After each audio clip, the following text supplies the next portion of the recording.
আমি তো হিজাব নিকাব মেনটেন করতেছি ঠিকভাবে, তাহলে আমি কেন যৌন হয়রানির শিকার হব? আমাদের মনুজান হলের এক বোনকে এক রিক্সাওয়ালা মামা যৌন হয়রানি করেন। এর প্রেক্ষিতে আমরা প্রক্টর স্যারের বরাবর একটা স্মারকলিপি প্রদান করেছি। তো আমাদের বিষয় নারীদের নিরাপত্তার জন্য আবেদন। জনাব, আমি মোসাম্মদ স্বপ্না আক্তার রাকসুতে মহিলা বিষয়ক সম্পাদক পদে লড়াই করছি। আমার ব্যালট নাম্বার 4। গতকাল বিশ্ববিদ্যালয় পরিবার এবং সংসদ গ্রুপে আমার এক আপু, যিনি মনুজান হলের আবাসিক শিক্ষার্থী, তার একটি পোস্ট আমার চোখে পড়ে।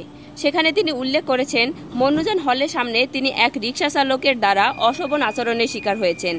এমন অবস্থায় আমি স্বপ্না আক্তার মহিলা বিষয়ক সম্পাদক পদপ্রার্থী সেই আপুর প্রতি গভীর দুঃখ প্রকাশ করছি এবং তার পাশে দাঁড়ানোর দায়বদ্ধতা অনুভব করছি। এরকম ঘটনার তীব্র নিন্দা ও প্রতিবাদ জানাই। একই সঙ্গে যাতে ভবিষ্যতে বিশ্ববিদ্যালয়ে আর কোনো নারী শিক্ষার্থী এ ধরনের ঘটনার শিকার না হন, সেজন্য আমি প্রশাসনের কাছে কিছু দাবি উত্থাপন করি। এই দাবিগুলো শুধু আমার দাবি না, আমাদের বিশ্ববিদ্যালয়ে 80% শিক্ষার্থীর এই মনের ভাষা। আমাদের 1 নম্বর দাবি ক্যাম্পাসের সকল রিক্সা চালককে রেজিস্ট্রেশনের আওতায় নিয়ে আসা হবে। রেজিস্ট্রেশনপ্রাপ্ত রিক্সা চালক যদি আমাদের ক্যাম্পাসে রিক্সা চালান, তাহলে তারা ভবিষ্যতে এই ধরনের আচরণ যদি করেন, তাহলে তাদের শনাক্ত করা খুব সহজ হয়ে যাবে। এছাড়া আমাদের 2 নম্বর দাবি শুধু তাদের রেজিস্ট্রেশনের আওতায় নিয়ে আসলে হবে না, তাদের একটা ড্রেস কোডের ব্যবস্থা করতে হবে এবং সেই ড্রেস কোডে তাদের লোগো থাকবে, আবার বিভিন্ন নাম্বারিং সিস্টেমও থাকবে, যেমন 1 2 3 4 5 6 এরকম। আমরা যে সকল বোনেরা বা নারীরা এরকম হয়রানির শিকার হব ওই মামাদের দ্বারা, আমরা যেন খুব সহজে তাদের ওই নাম্বার দেখে চিনতে পারি যে এই মামাই আমাদের সাথে এ ধরনের আচরণ করেছেন।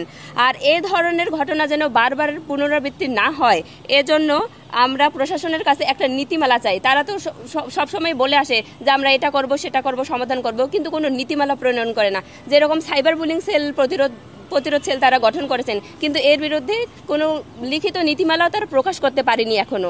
আমরা চাই প্রশাসন অনতিবিলম্বে যেন এর পক্ষে একটা নীতিমালা প্রণয়ন করেন, যে কোনো রিক্সা চালক যদি এ ধরনের অসম্ভব অঙ্গভঙ্গি করেন, তারা ধরা পড়ার পর তাদের কি কি শাস্তির আওতায় নিয়ে আসা হবে, এই নীতিমালা আমরা চাচ্ছি। এছাড়াও আমরা চাই প্রত্যেকটা হলের সামনে যেন সিসি ক্যামেরার ব্যবস্থা করা হয়। সিসি ক্যামেরার আওতায় নিয়ে আসা হলে আমি মনে করি খুব সহজেই তাদের শনাক্ত করা যাবে। আর সর্বোপরি আমার রাজশাহী বিশ্ববিদ্যালয় সকল বোনদের, সকল শিক্ষার্থীদের প্রতি আমার কিছু কথা আছে। আমি মোসাম্মদ স্বপ্না আক্তার, আমি অঙ্গীকার করছি আমি আমার বোনদের, নারী শিক্ষার্থীদের সকল সমস্যায় নিরাপত্তার খাতিরে আমি তাদের পাশে থাকব। আমি শুধু একজন প্রার্থী হিসেবে নয়, আমি সাধারণ নারী হিসেবে, একজন মেয়ে হিসেবে তাদের পাশে থাকতে চাই, তাদের সকল সমস্যা সমাধান করতে চাই। আমরা যারা নারী শিক্ষার্থী আছেন, তারা প্রতিনিয়ত আমরা যৌন হয়রানি থেকে শুরু করে আমাদের সাইবার বুলিং এবং স্লাট শেমিং এর শিকার হচ্ছি। সেটা যে কোনো নারী সেটা ড্রেস কোডের জন্য না, যেমন একটা শাড়ি পরা হোক বা নিকাব পরা হোক বা সে যে কোনো ড্রেস কোডই ব্যবহার করুক না কেন, আমরা প্রতিনিয়ত বিভিন্ন সাইবার বুলিং শিকার হচ্ছি। যার কারণ দেখা যাচ্ছে যে নারী শিক্ষার্থী যারা নেতৃত্ব দিতে আগ্রহী বা যারা নেতৃত্ব দেওয়ার যোগ্যতা রাখে, তারা কিন্তু এই ভয়ে তার সামনে আসেন না। তো আমি সামিয়া ইসলাম মিম, এবার রোকেয়া হল সংসদের ভিপি পদপ্রার্থী, আমার ব্যালট নাম্বার 1। এবং আমি বলতে চাই যে আমার সাথে প্রত্যেকটি যে নারী শিক্ষার্থীরা আছেন, আমরা সবাই বিভিন্ন ড্রেস কোড ব্যবহার করছি, কিন্তু আমরা দেখা যায় যে ওই ড্রেস কোডের মাধ্যমে আমরা বিভিন্ন যৌন হয়রানির শিকার হই। যেমন আপু কিছু পার্সোনাল কিছু অভিজ্ঞতা শেয়ার করবেন। ভাইয়া, আমাদের যেটা দেখা যায় সবসময়, কোনো মেয়ে যদি সাইবার বুলিং হোক বা যৌন হয়রানির শিকার হলেই সবাই একটা কথাই বলে যে তার ড্রেস আপ খারাপ বা কেন শর্ট ড্রেস পরেছে, বা অনেকেই বলে যে যৌন হয়রানির জন্য বা ধর্ষণ যে হচ্ছে এটার জন্য শুধুমাত্র মেয়েদের ড্রেস আপই দায়ী। সবাই শুধু মেয়েদেরকে দায়ী করতেছে, কিন্তু ভাইয়া বাস্তবিক অর্থে যদি দেখতে চাই, আমি তো হিজাব নিকাব মেনটেন করতেছি ঠিকভাবে, তাহলে আমি কেন যৌন হয়রানির শিকার হব? কেন রিক্সাওয়ালার বাজে অঙ্গভঙ্গির শিকার হব? কেন কলাওয়ালা দোকানদারের বাজে অঙ্গভঙ্গির শিকার হব? আমি একজন বিশ্ববিদ্যালয়ের শিক্ষার্থী হিসেবে না, আমি একজন মেয়ে হিসেবে এখানে এসেছি এবং আমি এই সমস্যার সমাধান চাই।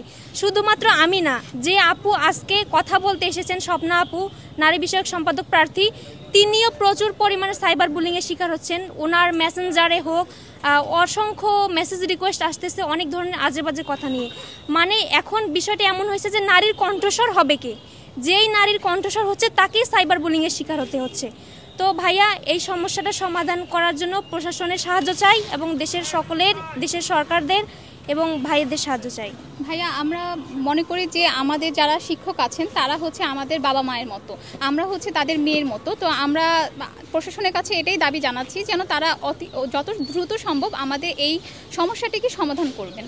তা আমি আসলে খুব আশাবাদী যেন আমাদের প্রশাসনের কাছে, যেহেতু আমরা স্মারকলিপি জমা দিয়েছি সব মেয়েরা, তো তারা যত দ্রুত সম্ভব সিসি ক্যামেরার ব্যবস্থা করবে প্রত্যেকটি হলের সামনে, যেন হচ্ছে আমরা অপরাধীকে শনাক্ত করতে পারি এবং আমাদের এই সমস্যাগুলোকে তারা যেন সমাধান করতে পারেন।